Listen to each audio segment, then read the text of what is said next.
Hello, everyone. Welcome to our webinar today.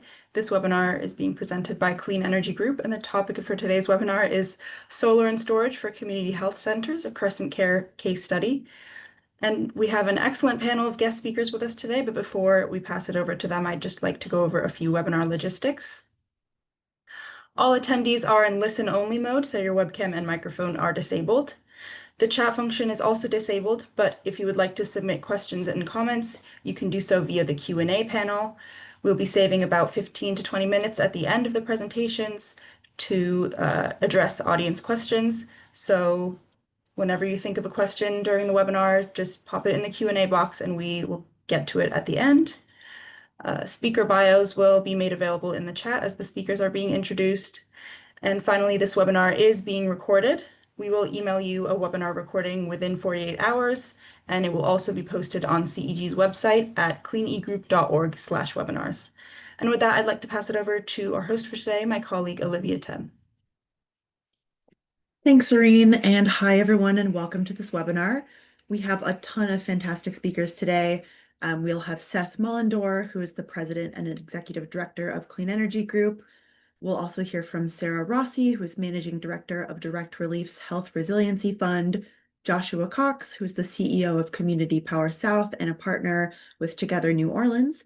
We'll also hear from Reginald Vicks, who's the chief operations officer at CrescentCare Community Health Center, and then Jessica Hinshaw, who is the environmental health director at NAC, which is the National Association of Community Health Centers.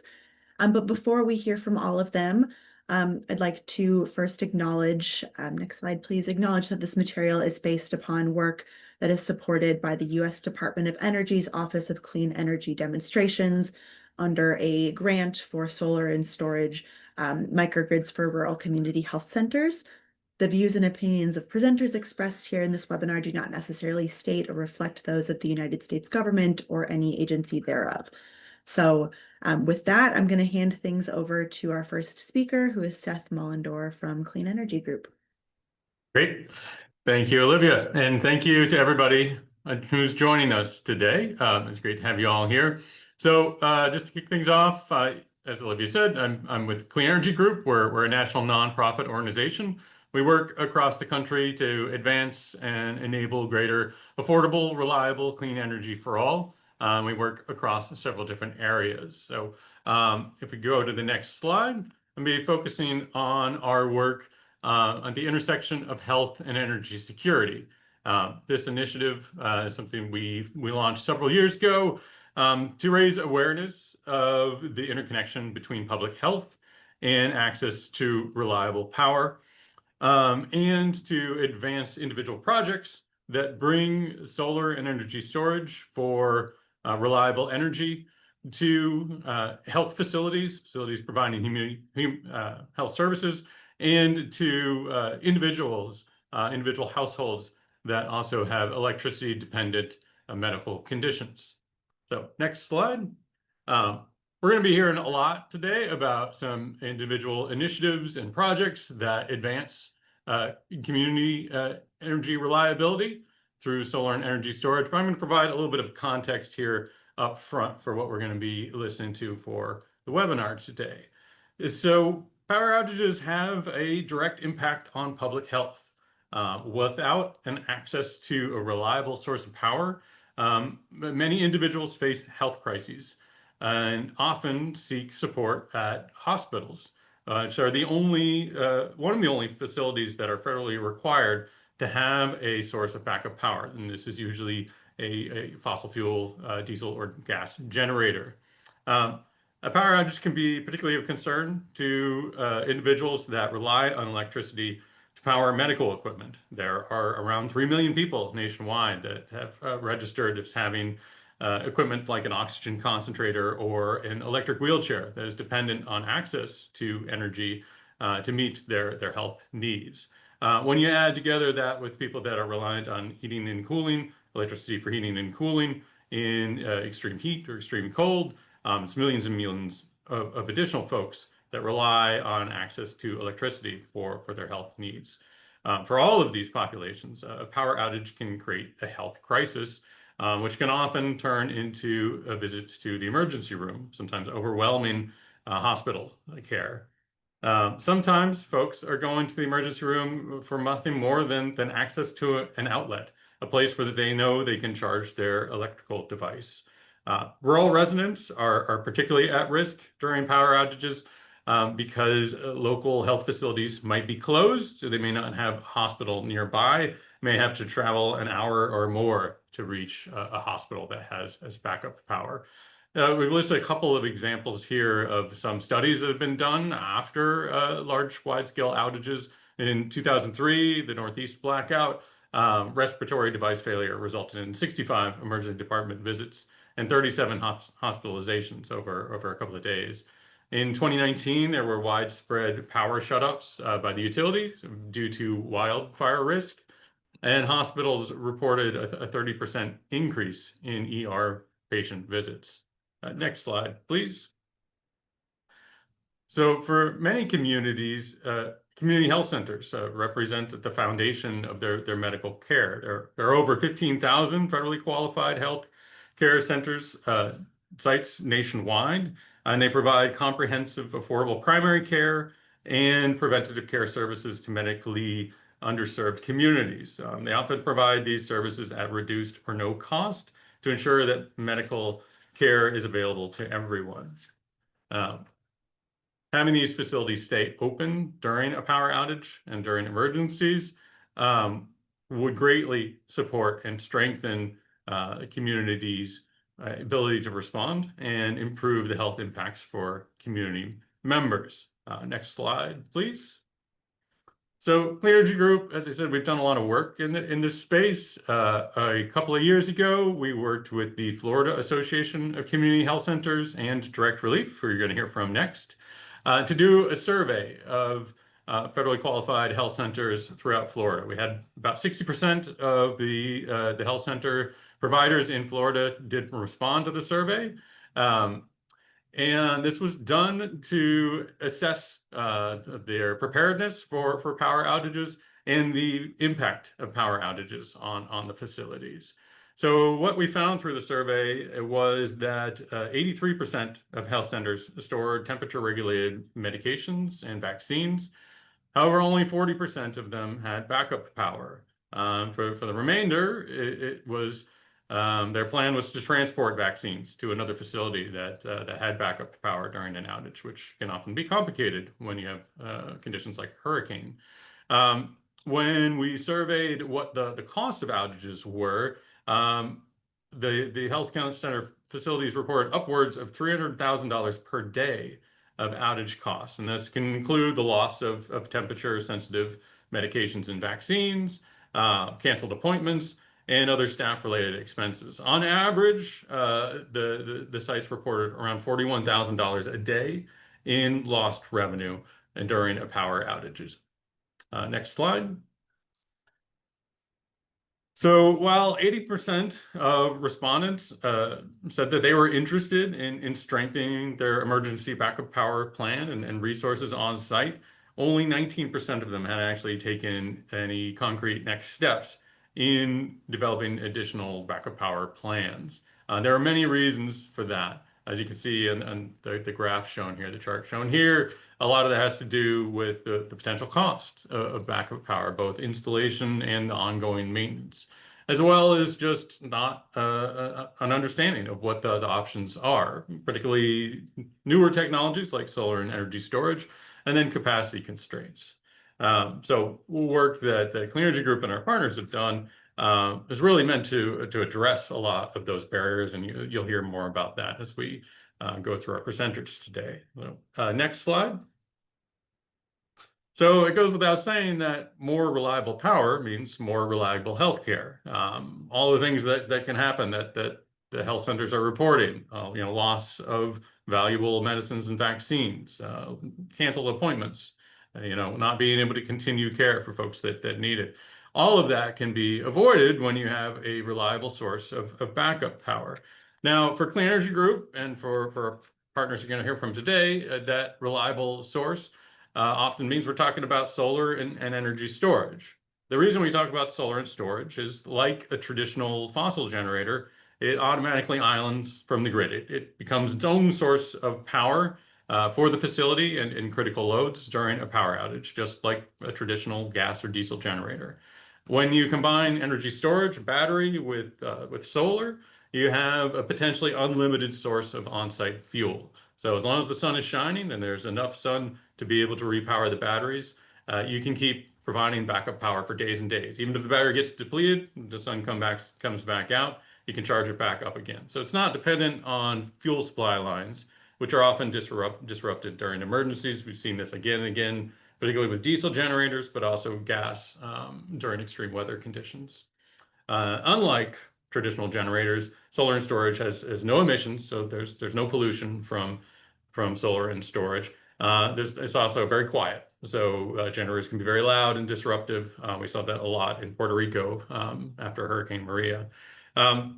Also, unlike gas and diesel generators, solar and energy storage can provide economic benefits year-round to the facility. This is mostly in the form of reduced utility bills through savings from using on-site generated solar energy instead of buying power from the utility. So, next slide. So this is my last slide. I'm just going to briefly introduce, as Olivia mentioned, that a lot of this is brought to you through a Department of Energy funded project called Solar+Storage Microgrids for Rural Community Health Centers. This is a collaborative effort. The National Association of Community Health Centers, NAC, is leading the effort along with Clean Energy Group, Collective Energy, and Capital Link. The goal of the work is to install around 125 solar and storage microgrids at rural and remote community centers across 8 southeastern states. So Jessica is going to talk more about this in a minute, but just so you know, that for folks that represent health centers that are interested in this initiative, there'll be an opportunity to find out how to learn more and sign up for learning more about this and potential participation, because it's an ongoing project. So with that, I'm going to turn it over to Sara with Direct Relief, who has actually proven out this concept with their work with health centers all across the country. So I'll turn it over to you, Sara. Thanks, Seth. Hi, everyone. It's my pleasure to speak with you all today about CrescentCare's incredible solar and storage project and my organization's involvement as the philanthropic funder, as well as the importance of investment in these types of technologies for community health center preparedness. Next slide, please. I work for Direct Relief. We are the 5th largest charity in the United States with a 77-year history of providing humanitarian aid around the world to those affected by poverty or emergencies. We provide both material medical aid, medicines, and medical supplies, as well as grants to nonprofit healthcare organizations in more than 90 countries around the world and to healthcare safety net providers in all 50 states and the U.S. territories. For the first few decades of Direct Relief's existence, we were called Direct Relief International, and we were exclusively focused on providing aid to countries other than the U.S. It was 20 years ago, Hurricane Katrina, that marked a pivotal and permanent shift and expansion of Direct Relief's focus geographies. Hurricane Katrina revealed a critical gap in the national ability to provide health support during large-scale emergencies. And this led to Direct Relief building long-term partnerships with U.S. community health centers like CrescentCare and free and charitable clinics, who Direct Relief supports with disaster preparedness and response, as well as 365 days a year. Next slide, please. I'm here today, though, to talk to you about one of our programs in particular that's close to my heart, Power for Health. This initiative was founded on the premise that power is a prerequisite for public health. And this belief motivates Direct Relief's long-term commitment to equipping healthcare safety net providers with reliable backup power. Next slide, please. Similar to how Hurricane Katrina was a catalyst for Direct Relief's new focus on the U.S., it was Hurricane Maria in 2017 that precipitated Direct Relief's expansion into reliable backup power. That storm devastated the electrical system across nearly the entire island of Puerto Rico, where Direct Relief has many community health center partners, and it left many of them in the dark for weeks or months.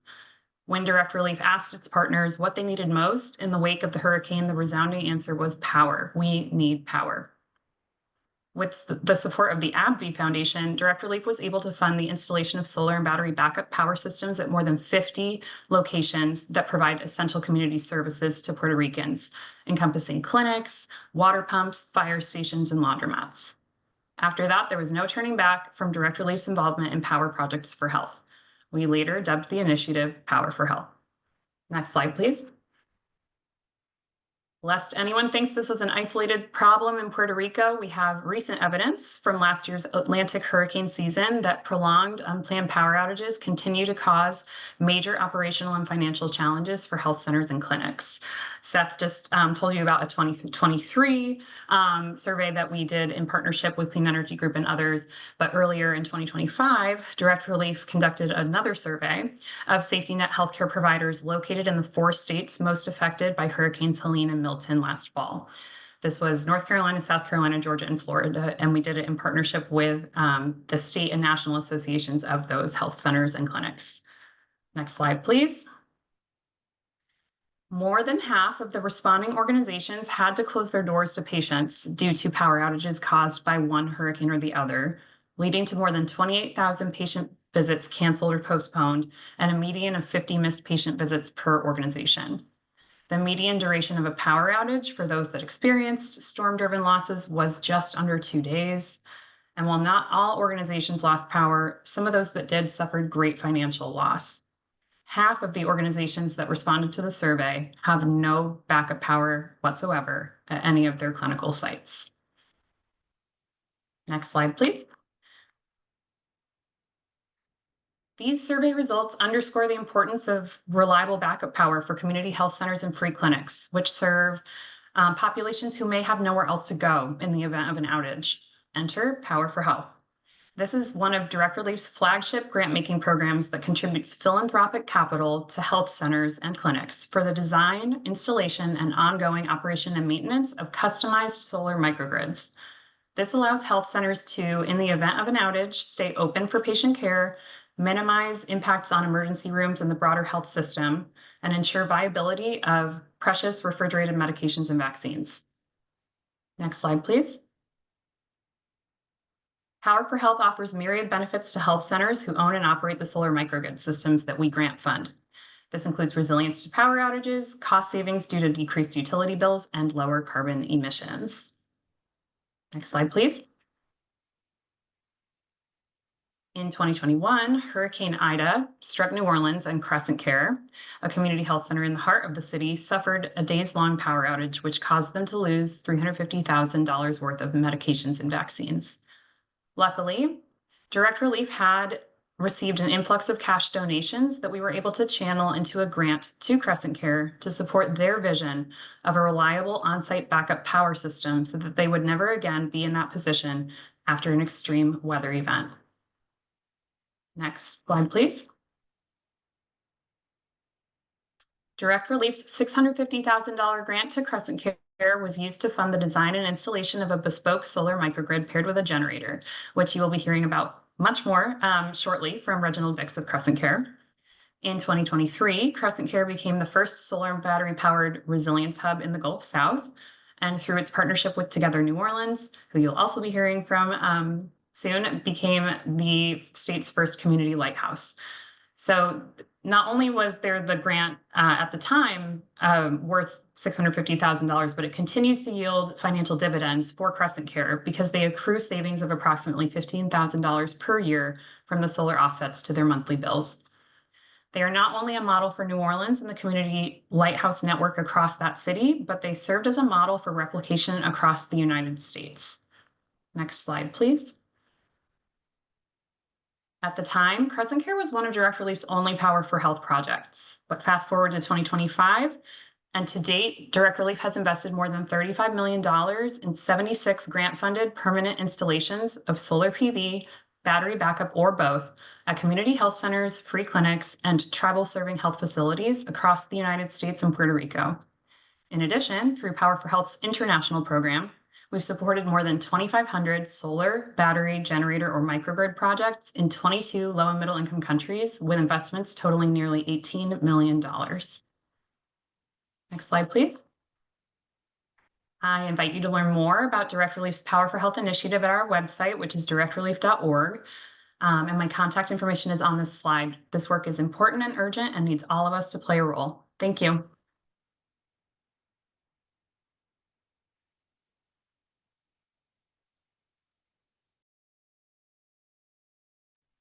Don't need these slides. Can go to the next presenter. Thank you.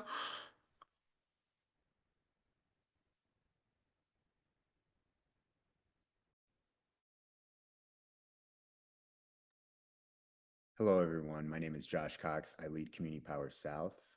We are a nonprofit solar development entity, and we specialize in doing solar and battery microgrid projects on anchor community institutions like churches, hospitals, health clinics, and schools.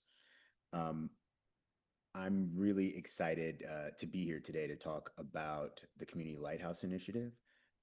But first, I want to sort of explain how the Community Lighthouse Initiative came to be, because the example of the CrescentCare microgrid kind of comes out of an experience that New Orleanians were having together. On, I believe it was August 27th of 2021, Hurricane Ida hit New Orleans, and it was a Category 4 hurricane, but believe it or not, it wasn't the hurricane that actually caused the most damage. It was the fact that the hurricane knocked out all of the energy infrastructure in the city, causing widespread power outages for about 2 to 3 weeks. This had lasting impacts across the city. Mothers who had just given birth, like my wife, who'd given birth 2 days before that hurricane, were needing to refrigerate breast milk. Some of our community members who, have diabetes needed their medications refrigerated in order to stay alive. And so it wasn't the storm that actually caused the most human harm or the most deaths. It was the lack of power and the implications from that lack of power. And so Together New Orleans, which is a community-based grassroots organizing nonprofit comprised of about 50 churches and labor unions and other institutions, they got together and said, hey, look, how many times are we as New Orleanians going to have to face a hurricane, face a challenge like a power outage before we realize that we have to be more reliant upon ourselves? While government has a really critical role to play, government can't play that role, can't handle everything. And so what came out of that frustration was deliberation that led to the Community Lighthouse Initiative. That this group of ministers ultimately realized that with solar, battery, and load management systems, it was possible to turn churches, places that people were going to come to anyway as community anchor institutions, into places of refuge during times of power outages. And so one of the things that I wanted to make sure that everyone understands is exactly how a lighthouse works. So as you can see in the slide, you've got solar on a roof, and then you've also got a battery that is affixed to the side of the roof, the side of the building or somewhere in the building. And during blue sky times when the grid is up and operating, the energy from the sun goes into the battery, is stored in the battery, and then can either be sold into the grid, offering basically energy bill offsets to the church or the community institution, or that energy can be used by the building itself, which also saves energy costs. However, when the grid goes down, as you see, the battery kicks into high gear and allows the building to power specific rooms or specific critical infrastructure so that operations can still continue. So oftentimes what we as a developer would do is go into a church or go into a school, and we would suss out the best locations for power to flow to in the event of an outage.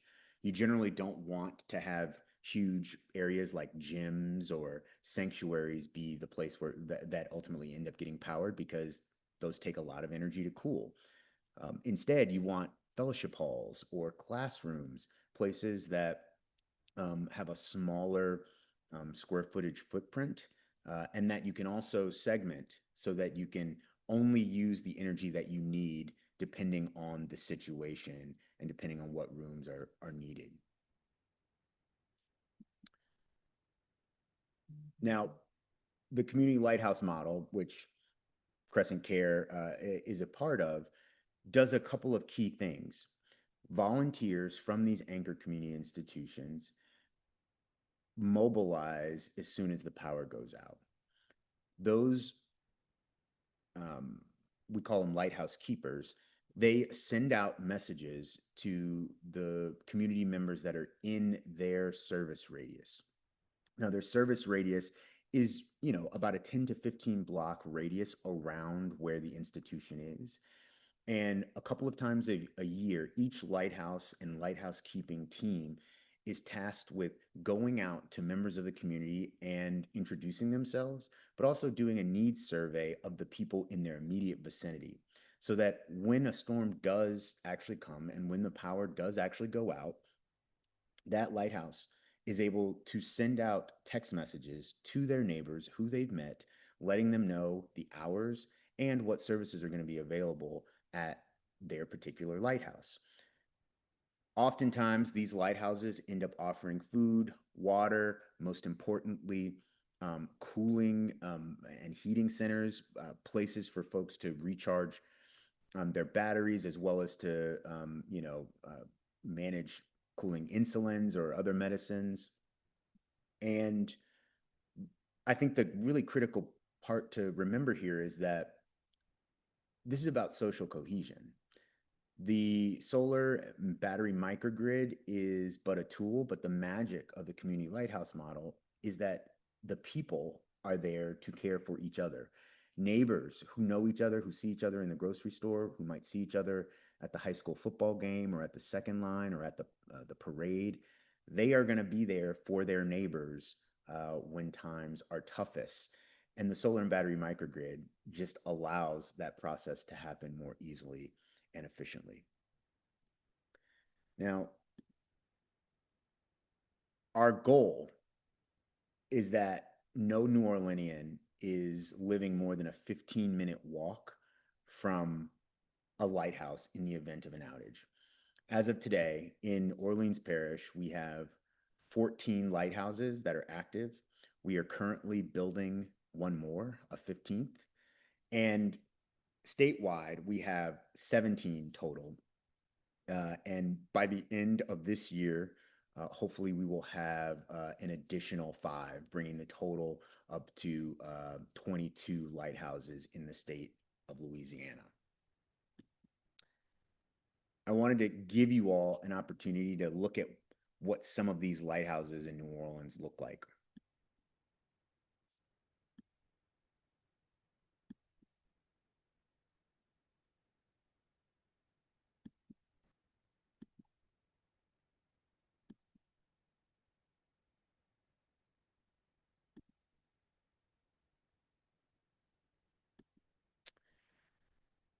Now, as I bring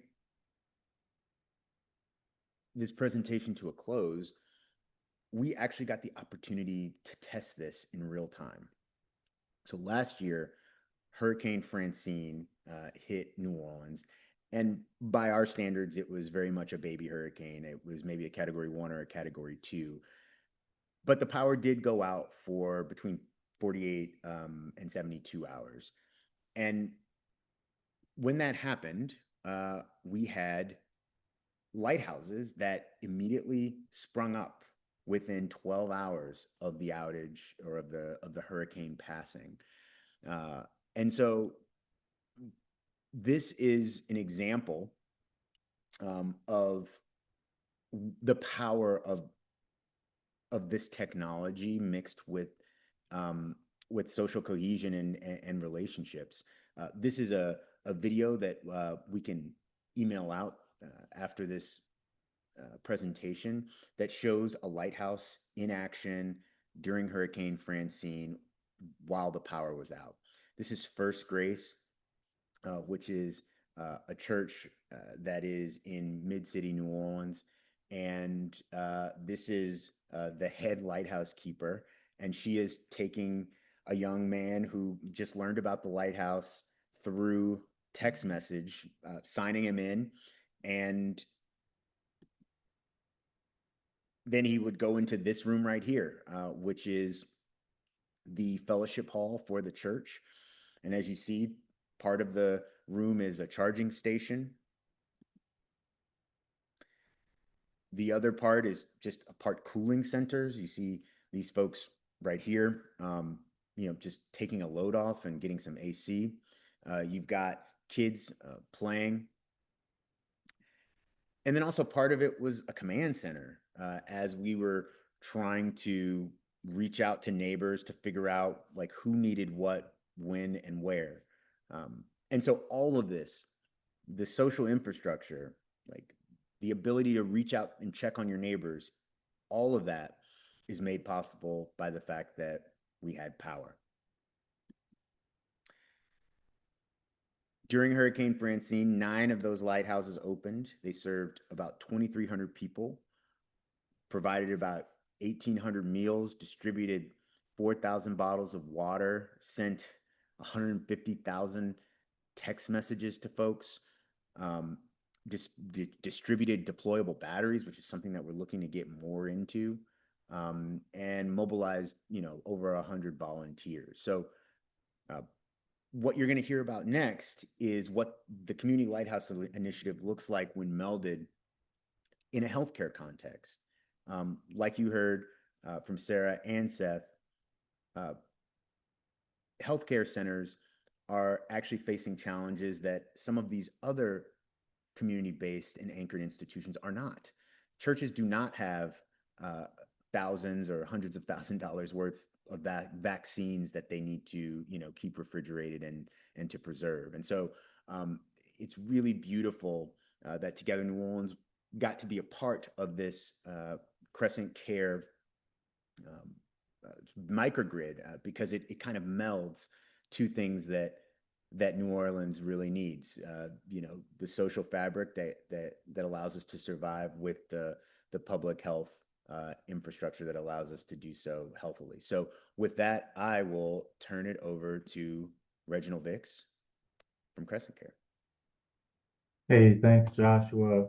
I'm going to share my screen. I'm having a little bit of technical difficulty, so let me know if you all can't see this.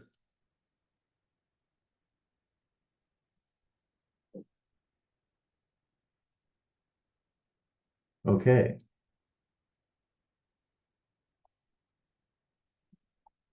Can you see the slide?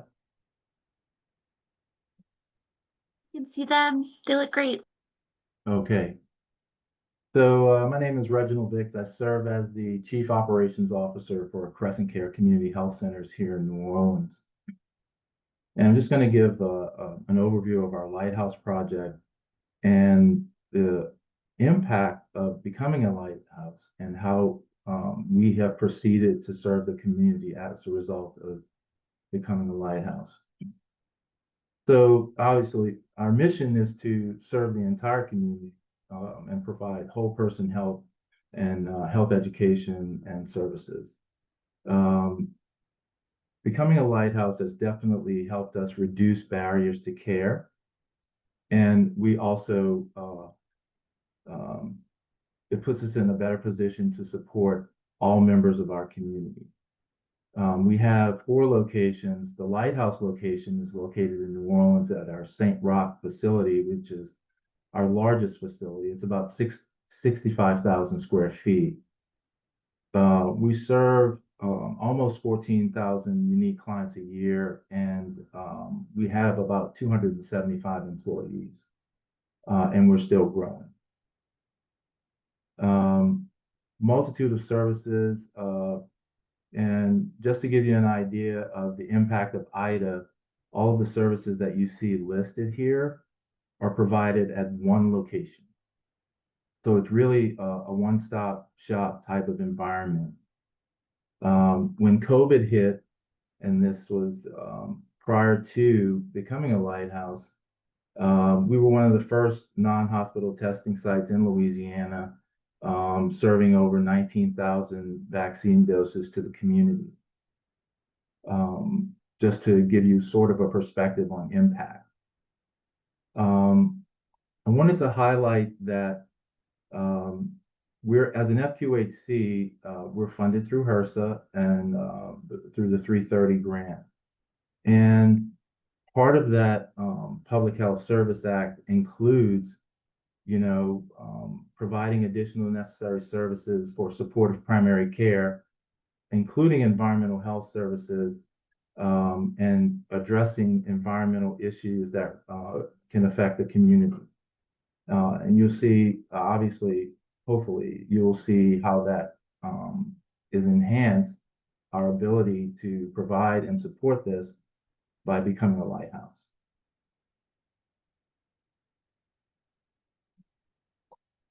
So we work with Together New Orleans, Direct Relief, and the Greater New Orleans Foundation to put this together. And, you heard from Sara Rossi earlier, and she really emphasized the what and the why.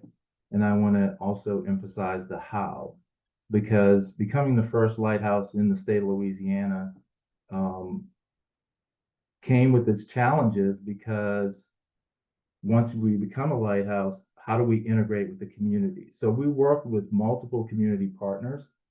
And I want to highlight also that CrescentCare is one of the founding organizations of Together New Orleans. And so it was really a grassroots effort, as Joshua described just now. This is our site at Elysian Fields, the 65,000 square foot site. So why do we do this? So just some basic research, and this data is a little bit outdated, but power outages cost the average Louisiana business about $7,600 a year. We have 2,283 New Orleans residents who rely on power-dependent medical devices. And in our area alone, in our neighborhood, 158 of those clients reside and rely on power-dependent medical devices. 20 people died in New Orleans after Hurricane Ida.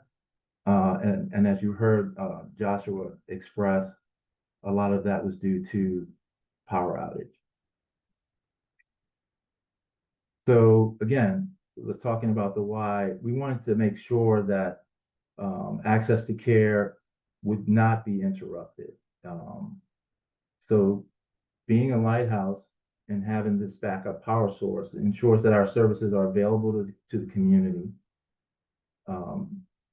Reimagining our backup generator support system to include powering the entire complex. Typically in a traditional generator setup, it's usually what we call a critical load, and Joshua mentioned this, but a lot of times the critical load does not cover the entire complex. That has been the traditional model. Critical load equaling essential services.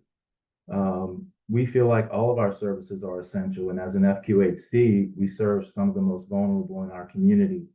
And so vital medical and support services are accessible to our constituents in times of disaster, and becoming a lighthouse and enhancing our backup generator mechanisms means that we can provide all the services that we typically provide on a daily basis. It supports our mission, and it reduces our reliability on fuel contractors delivering diesel fuel in a disaster. One of our main issues was that we had a traditional diesel generator system that was only a true critical load. So it only powered certain areas of the building. And because of the nature of how Ida hit the area, our contractors, and we had contracts for fuel recovery, if you will, they were all out of town waiting for a signal to come back in when it was safe, so we couldn't get fuel. So that supply chain issue really transformed how we thought about a whole house generator setup. It's also helping us reduce our energy costs, which those reductions and those savings, we can actually put back into the services that we deliver to the community.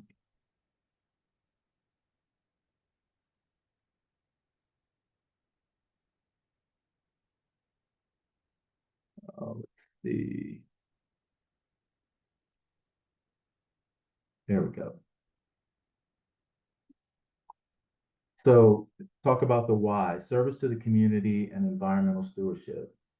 The number one reason for installing solar panels and backup batteries is to maintain service delivery and access for services to our patients. And we also aim to play a role in healthy communities and reducing exposures to pollutants. This is a clean energy source that actually reduces our carbon footprint and supports better air quality for people in our community. Support for maintaining health status during the extended power outage and external disaster that impacts the power grid is very important to us. Between extreme heat and other accelerating natural disasters, these environmental impacts have the potential to significantly impact our clinic operations and our service delivery. Cooling stations are definitely becoming a more essential emergency management infrastructure resource, along with distribution of water and other hydration, electrolyte replacement, things like that, as well as creating an environment where people can actually come in, charge their phones, and get relief from the heat. These lighthouses are strategically placed in neighborhoods. The idea is that no one has to walk more than 10 minutes to get to a lighthouse. And part of being a lighthouse also means better integration and enhanced support for emergency management systems that are delivered by our governmental agencies, and creates a better safety net for seniors and disabled individuals with significant health challenges. So let's look at this distribution. So this was the pilot proposal for Together New Orleans.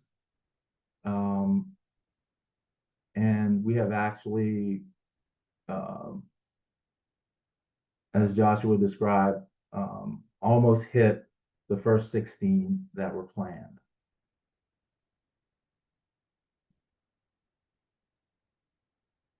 So how do we become a world model for disaster response? And again, really great thank yous to Direct Relief for helping us initiate this process and supporting us financially.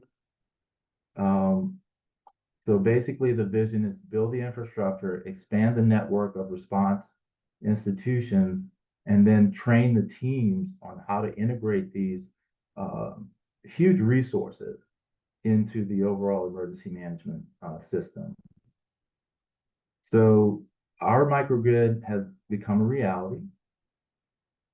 And just to give you some of the operational considerations that impacted us during Hurricane Ida. So we're not really regulated to provide backup power, as Joshua was explaining. Some institutions are regulated to have that available: nursing homes, hospitals, etc. And so, but we did have backup power, and our product loss was tremendous. the cold storage at our site failed. Our pharmacy's cold storage failed because of a loss of power. Reagents that we use for testing, lab testing, hit temperature extremes and could not be used. Our food pantry, we lost food and we couldn't distribute what we usually do to the community, even with our temporary backup systems. The HVAC system failed. So heat was a tremendous problem. And then financial sustainability by reduction in billable services, which we talked about earlier. From operational perspective, we have this capacity now to support emergency management interventions better. But then how do we integrate with the community medical services, EMS, the city emergency management plan, the state emergency management plan?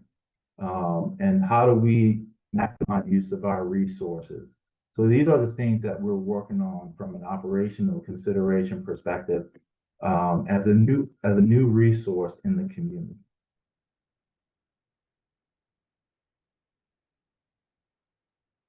So I think that highlight also a group called the Charge Partnership. We heard about this a little bit about this earlier. Direct Relief works with major national organizations as well as local entities like us. And so they are also integrated in this process. The National Association of Community Health Centers, working with an organization called Capital Link and another organization called Collective Energy, has put together the Charge Partnership to support organizations, especially community health centers, in finding innovative ways to develop their own sort of lighthouse capacity building product. And that's something here for some of the people to be able to identify more detail about the resources. So I think I'm going to go ahead and hand it over to Jessica Hinshaw now to give us more information about this really great partnership with the Charge Partnership. Jessica? Awesome. Thank you so much. Yeah, great. If I could go back one slide, I'll start there. So just want to say a big thank you to Clean Energy Group for hosting this wonderful session. Thank you to all the presenters.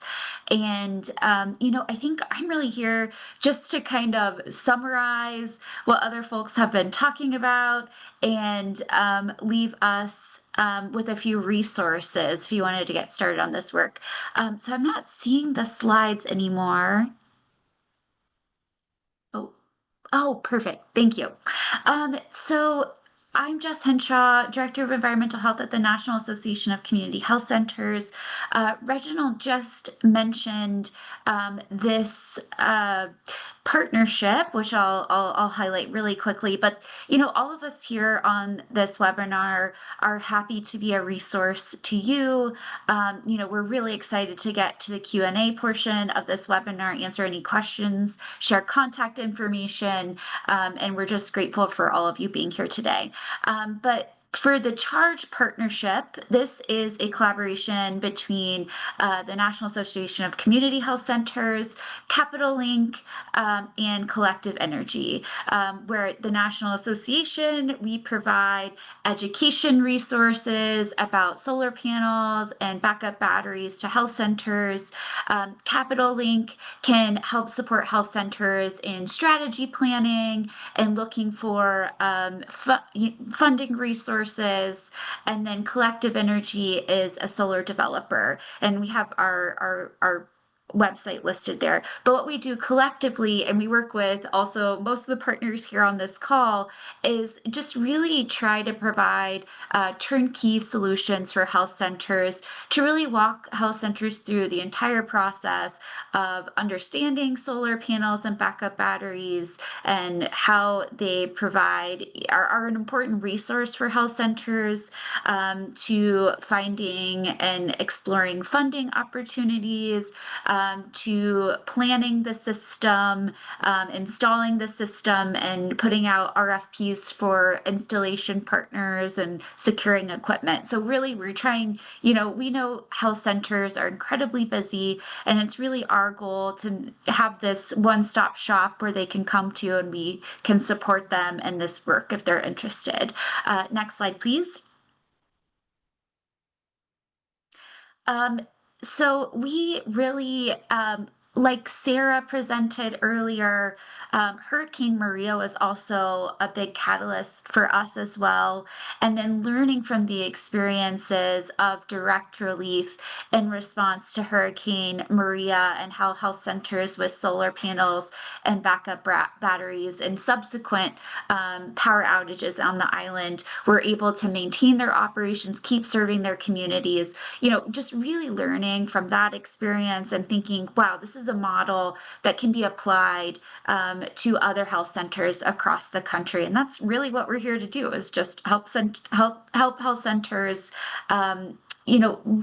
tackle these complex issues that are associated with power outages themselves, and help build financial, operational, and community preparedness at the health center, which I think all of our presenters have touched on, but those are kind of the nice buckets that we like to use, and I'll get into on the next slide.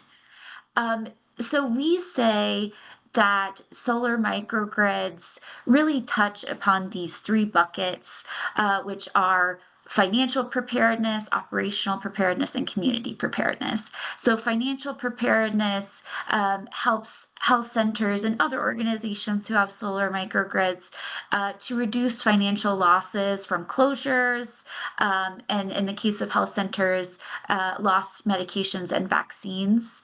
And solar panels and backup batteries can help stabilize electricity bills.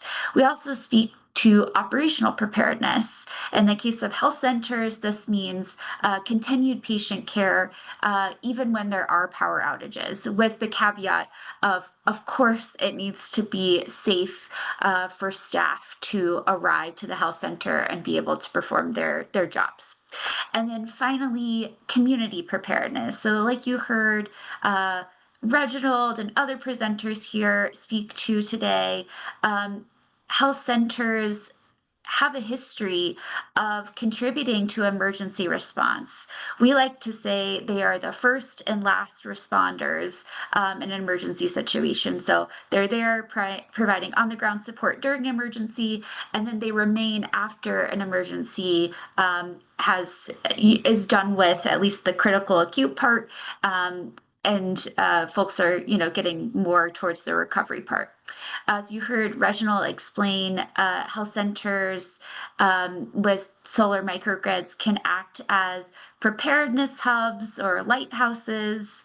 And then ideally, if a health center is able to remain powered, keep seeing patients, they're able to reduce emergency room surges in the community. Next slide, please.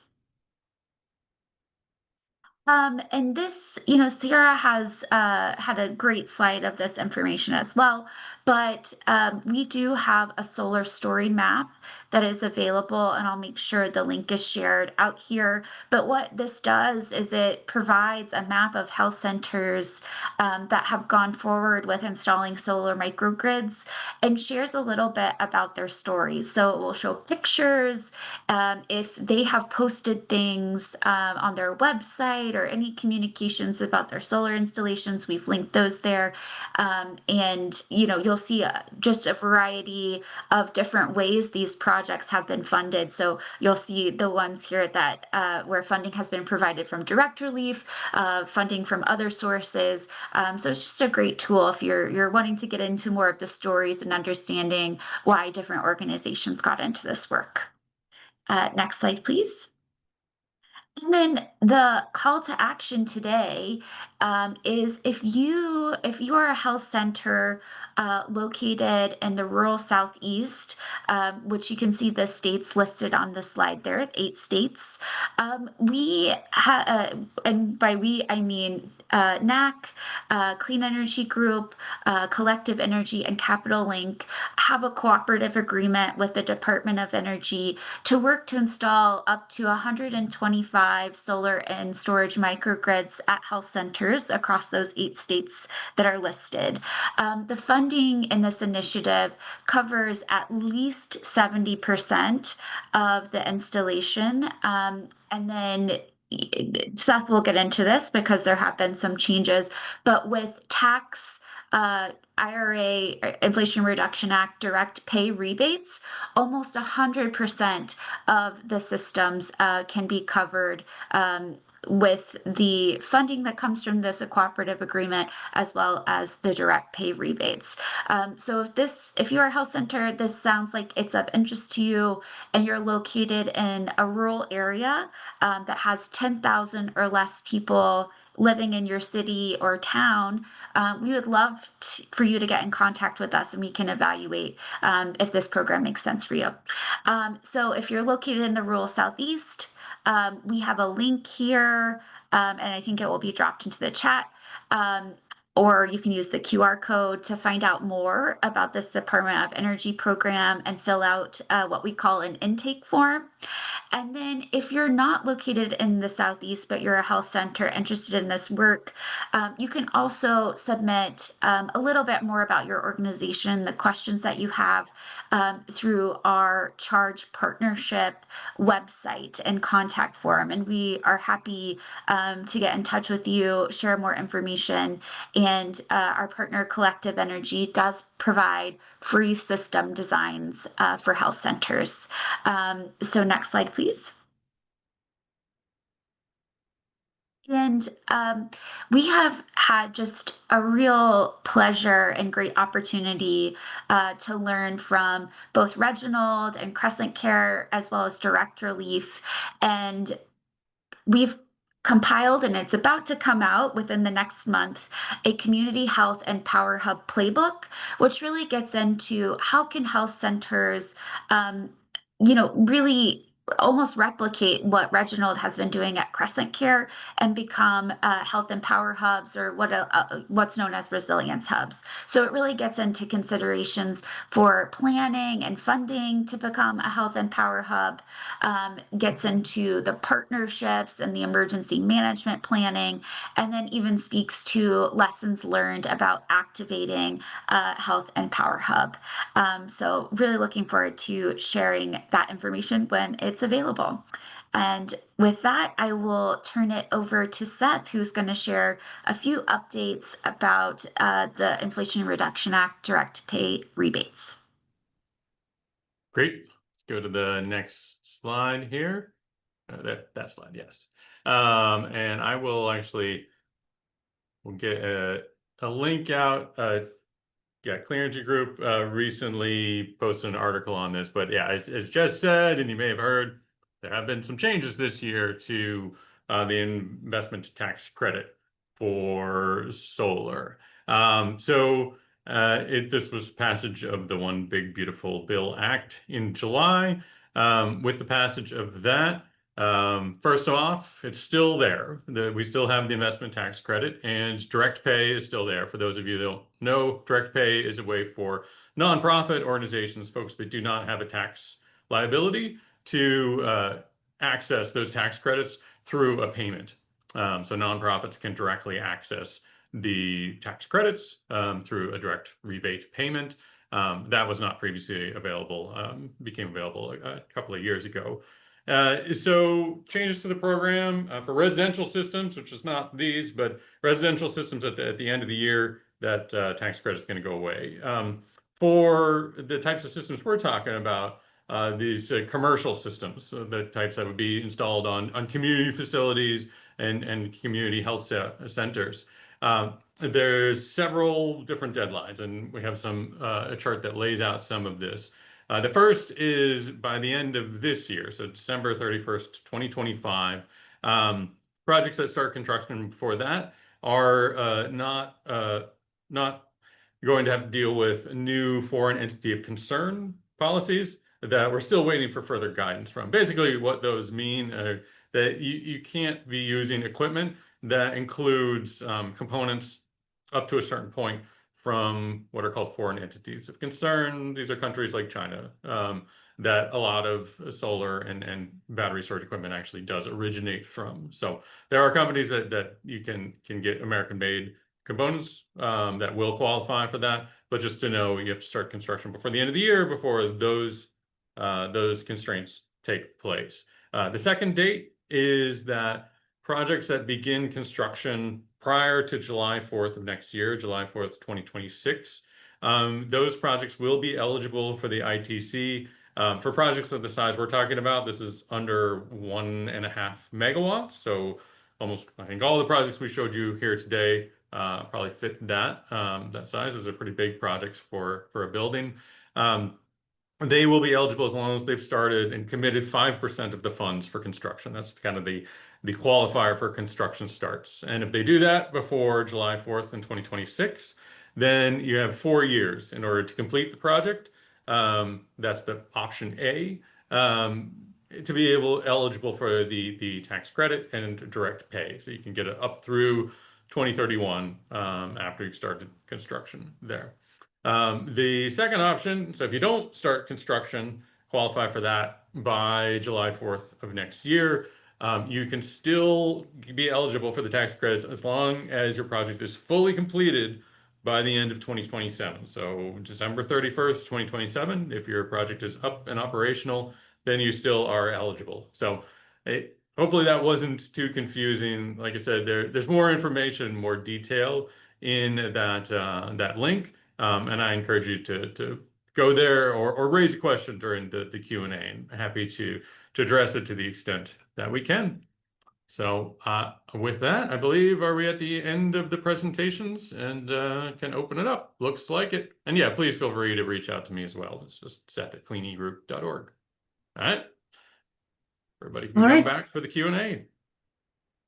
Yes, thank you to all of our presenters. That was a lot of really fantastic information, and we have plenty of time left for Q&A, which is great.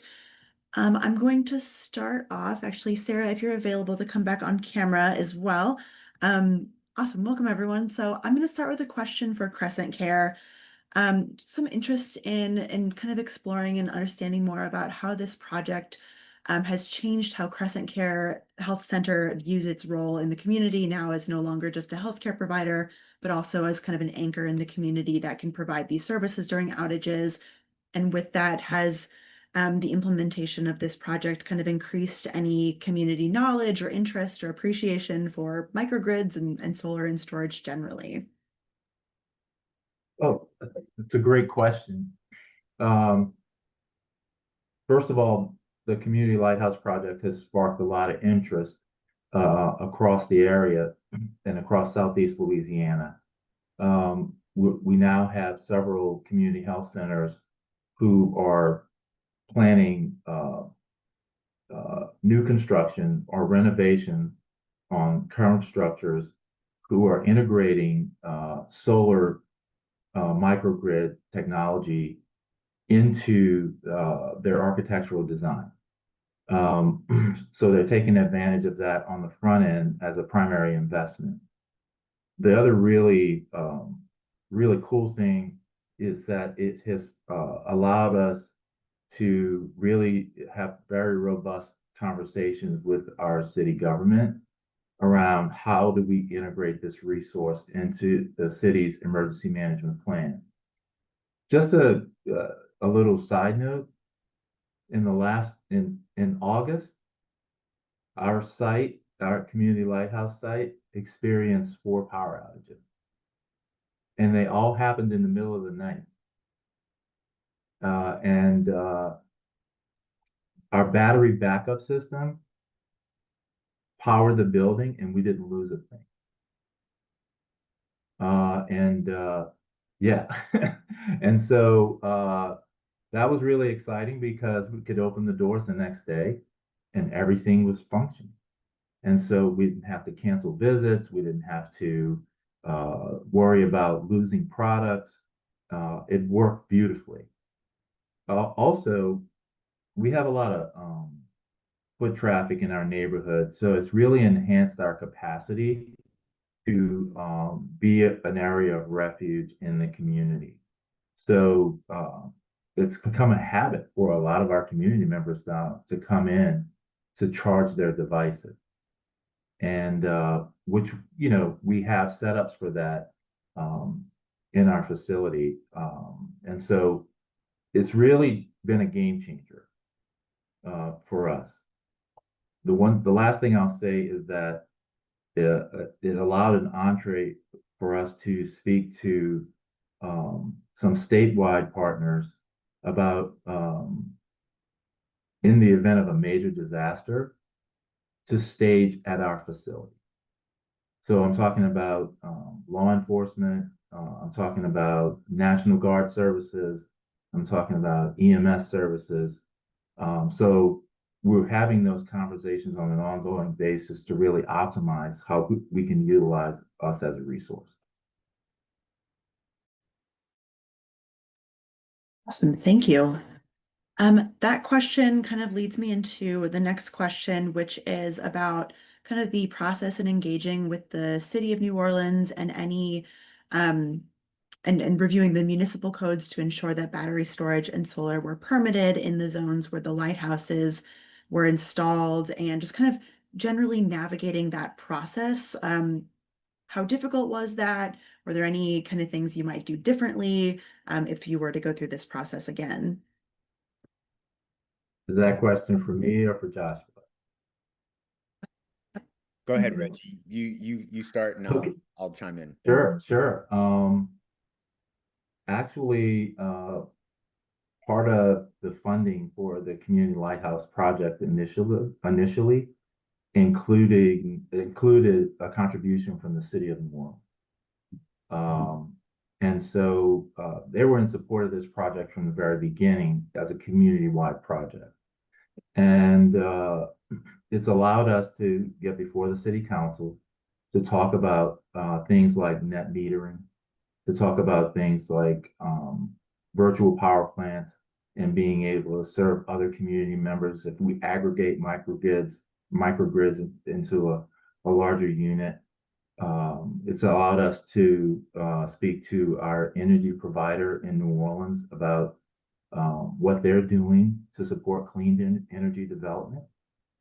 And it sparked an interest in local businesses inquiring about how they could become lighthouses and install microgrids at their own facilities, restaurants, churches, of course, and so on and so forth. So it's really sparked, ignited really, a lot of conversation about how we can integrate this into systems in New Orleans. The only thing I'll add is just that, I think ultimately government realizes its own limits. The city knows that it can't be everywhere at all times during a disaster. And so, like Reggie said, the city put in $2 million. The Community Lighthouse Initiative got another $4 million from the congressman. And so from a government investment perspective and from a, small p permitting perspective, everything was relatively smooth.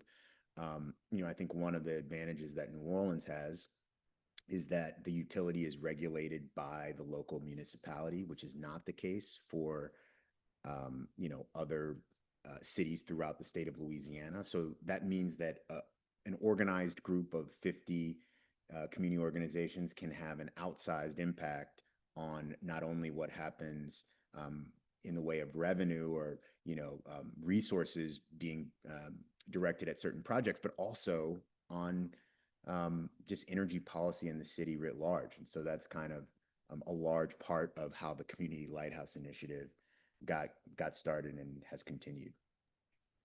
I'll add one. Go ahead. Go ahead, Reginald. I'll chime in after. I'll add one last thing is that being the first in the area to do this it was initially sort of a steep learning curve for us, but we've been able to share how we use the technology, how we integrate it into our systems, all of our lessons learned. So it's become a much more efficient process for others to do the same thing. We share our architectural drawings. We bring our other resources to the table. Anyone can come to our site and actually do a walkthrough and have a sit-down conversation about how the system works. And it's really reinforced, I guess, a community perspective that this is really a viable solution that can help the community and serve others. So it's really been a game changer. Go ahead. Okay, yeah, I just wanted to chime in Clean Energy Group over the past decade. We've worked with hundreds of organizations across the country, and we've definitely found, engagement early. As soon as you're starting to think about this, particularly if you're the first project, make sure that you're talking to your utility about what that interconnection process looks like. Can they handle the amount of resources that you're looking at? What kind of studies are going to be involved? Talk to the buildings inspector, your zoning folks, and also the public safety, fire safety. Talk to the fire department. Make sure that you talk to as many people as you can so that everybody's comfortable and aware of this and you don't get surprised later on, because we've seen a lot of projects go through a lot of the steps and then get to this final point and they're trying to bring batteries in, and then the fire department says, hey, wait a second, we don't know what to deal with these. So you don't want to get to that point and be surprised. Make sure everybody knows what you're doing and be transparent and communicate with everybody that you can about your project.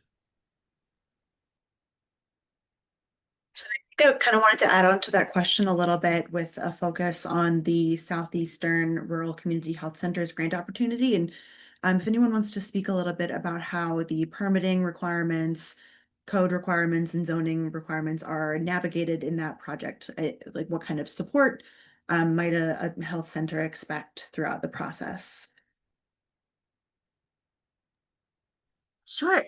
Seth, I can start and then feel free to jump in because so my background is public health and I love working on the solar stuff, but I do not have the technical experience. So I'm just really here to talk, about the benefits. But for our project, we handle all of that. So as a group, we are 4 different partners, and Collective Energy is our solar development partner.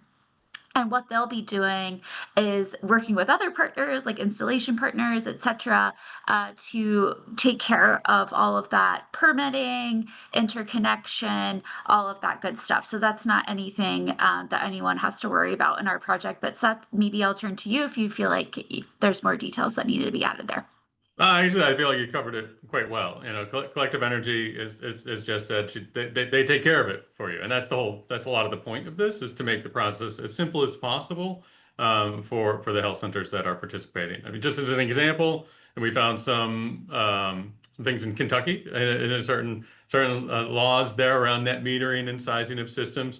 So the team dug in, did a lot of research, talked to folks to figure out, is this a limitation for the projects that we're working with? How can we, make sure that they're getting the most value with the system sizing that they can? And we found ways to work within the regulatory structure that exists in Kentucky to make projects pencil out better for the facilities there. So yeah, you got a whole team on your side when you enter into this project. Yes, thank you. And a question for CrescentCare, going back to the kind of the process and your design process, how did CrescentCare identify which services and equipment were considered critical loads when going through the process to design for backup power? And how do you decide to prioritize which components of your building? Sure. So in the traditional system that we had before we enhanced our backup power system, we looked at cold storage, which includes medication storage, reagent storage. We looked at the HVAC system because if we didn't have a way to control the environmental temperature, we couldn't provide services in the building. We looked at critical clinical function, but I'm happy to say that with this project, it's a whole house generator system. And so everything is critical. And that's part of the I think the opportunity to redesign your backup generator system in this way is that, you know, we went from a limited critical load, you know, for example, elevators, air conditioner. You know, we have a dental clinic in our facility. If somebody's in a dental chair getting a procedure done and the power goes out, well, that's a big deal. And so our initial design looked at that, but now it's the whole house. So all of our systems are operational at this point. And that's what we try to do because we're a one-stop shop. And so the pharmacy can operate, the pantry can operate, all of our prevention outreach services can operate. The limitation would be supply chain, depending on the type of disaster that impacts the community. But you know, you have to think through what are your high volume services that you provide, and what part of the infrastructure needs to be supported so that you can continue to provide those services. So it's life safety from a facilities perspective. Those are critical services. And then direct delivery of care at our center. Yep. Thank you. We've had a few questions kind of relating to whether or not CrescentCare facility, or I guess we can also kind of two-part this question into health centers from the rural Southeast region that might participate in this grant offering, whether the systems are able to sell different like grid support systems, participate in peak shaving programs or time of use rates to kind of generate income during times when the system is not being used to provide backup power. Is that something that CrescentCare engages in with this project or might in the future? Sure. Actually, right now, we're using all the power that we generate. So, I mean, literally, we're using 100% of it. And so that's how much time we're off the grid when we're operating. What that has impacted for us is it's lowered our monthly energy bill significantly. Sara mentioned earlier, on average 15K a year, but you know it fluctuates seasonally, and it could be a little bit more during a certain season, it could be a little bit less, but we're using it all at this point. Now, one thing that we are looking into is adding more battery backup, and at that point, obviously it's possible to generate more than we need, and then look at how those renewable energy credits work. I can also hop in here.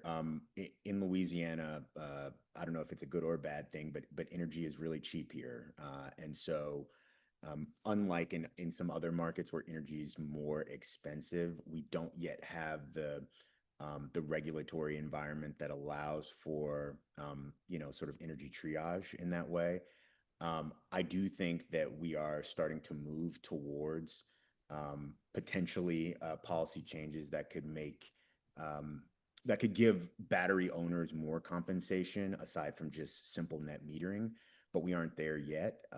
But what's so exciting about that potential is that it gives us another way to finance these things that isn't just simply relying on grants and isn't relying on tax credits that are leaving us in 2028. So the answer is not yet, but hopefully soon, fingers crossed. Yeah, and I'll just chime in to say that there's nothing preventing these types of systems from participating in those types of programs and generating revenue, except for the lack of existence of those programs. So they don't exist in a lot of places. I can't think of any place in the Southeast offhand that has them.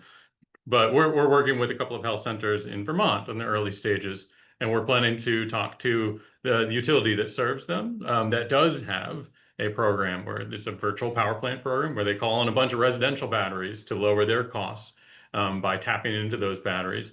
And we're going to talk to them about including these batteries into their program as well.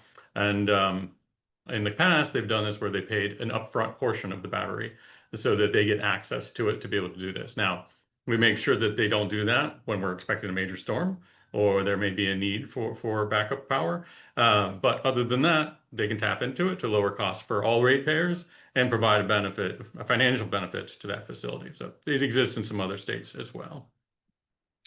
What he just laid out is exactly what we believe will happen here in New Orleans as well. Well, it's fantastic to hear that CrescentCare is basically using all of the energy that they generate on site. That's really incredible. I'm just curious personally if you have, and you might have shared this earlier, so I apologize if it's repetitive, but do you have figures on like an estimated annual savings that this system has provided? Like how much reduction in energy bills has been seen here? About 20% on average. About 20%.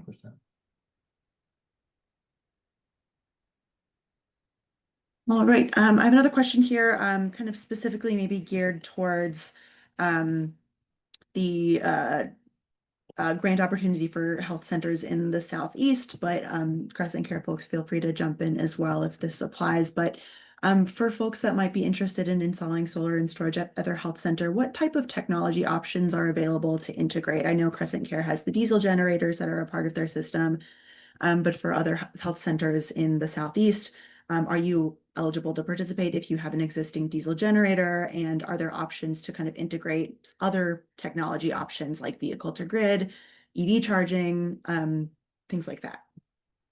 So just a quick note, I'm sorry. We eliminated the diesel. Eliminated the diesel. Great. Thanks. Yeah, I can jump in. So for health centers in the rural Southeast that are interested in the Department of Energy Cooperative Agreement, the short answer is if you have a backup power source already, like a generator, you are more than welcome to throw your name in our hat. You're more than welcome to apply. We do take that into consideration. So, we are prioritizing the sites that don't already have a backup power source. However, we do have 120, we're aiming for up to 125 sites. So that is not by any means a limiting factor. So I would say if you have a backup source, please still apply. We would love to, speak with you about this opportunity. And then as it relates to other technologies, like an EV charging station, etc., this funding source, specifically the Department of Energy Cooperative Agreement funding that we mentioned, is for solar panels and backup batteries. So I don't think it would, it won't cover those EV charging stations. However, what we can do is help design that for you and kind of keep it separate from the grant if that's what's of interest. But the funding is specifically for solar panels and backup battery systems for we look to power the entire health center, but sometimes also just look at critical loads as well. So I hope that helps answer that. But if you're not in the rural Southeast and you're a health center that's interested in solar panels, backup battery systems, getting those EV charging stations installed as well. Again, just pointing you to the charge resources, Collective Energy can work that into a design very easily. And I know Sara at Direct Relief, I believe you all have experience with that as well. And so feel free to chime in.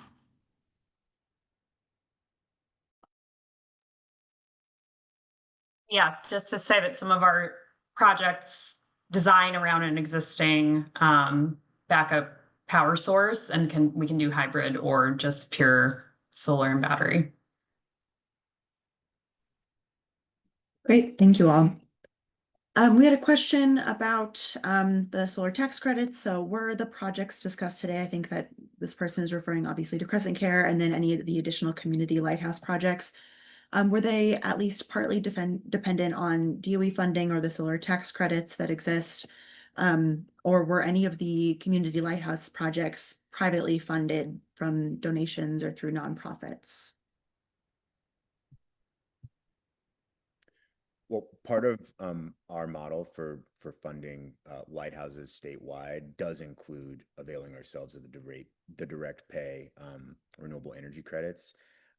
One of the things that we are excited about is the fact that while the ITC for solar is going away, the ITC for battery remains, and so that actually creates a new opportunity and a sort of it's pushing us to think differently about what distributed energy and stored energy can look like, especially in these disaster situations, given what the tax credit environment will support. Great, thanks. And I think we have time for maybe a couple of more quick questions. We had one question that was interesting about battery storage installations that are maybe in more flood-prone areas, specifically New Orleans and southeastern Kentucky. What type of safeguards are kind of incorporated into the design to make sure that the battery is protected in the event of flooding? So I can offer some feedback about our facility. This facility was new construction post-Katrina. And so the building codes are a lot different than pre-Katrina. So water management systems are an integral part of the design, but also elevations are a critical part of the design. So, for example, at our site, we have an underground water management system that's required to capture the first 3 inches of water that flow to the property before we can offload into the drainage system in the city of New Orleans. In addition to that, our elevation had to be a minimum of 3 feet above the floodplain. We're actually higher than that, and we have a platform that our generator sits on that's above that. And so it's probably at least 6 to 8 feet above ground level. Where people place a roof. Ours was a retrofit, so to speak. Building already been built, but we had that platform and that design already in place as part of the foundation.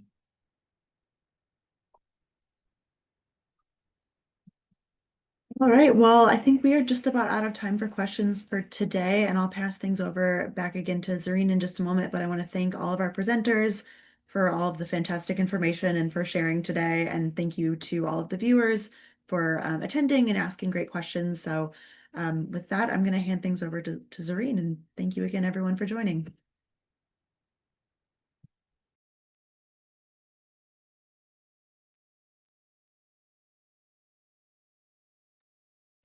Thanks again, everyone, for joining. We have a few webinars upcoming. On September 16th, we have a webinar on labor unions and offshore wind. October 8th, we have a webinar on front of meter versus behind the meter batteries. On November 12th, we have a webinar on Mass CEC's Vehicle to Everything demonstration program. And if you'd like to register for any of these webinars, you can do so at cleanegroup.org/webinars. We'll also send you that link in our post-webinar email, and you will also receive the webinar recording and slides. So thanks again, everyone. Have a great day.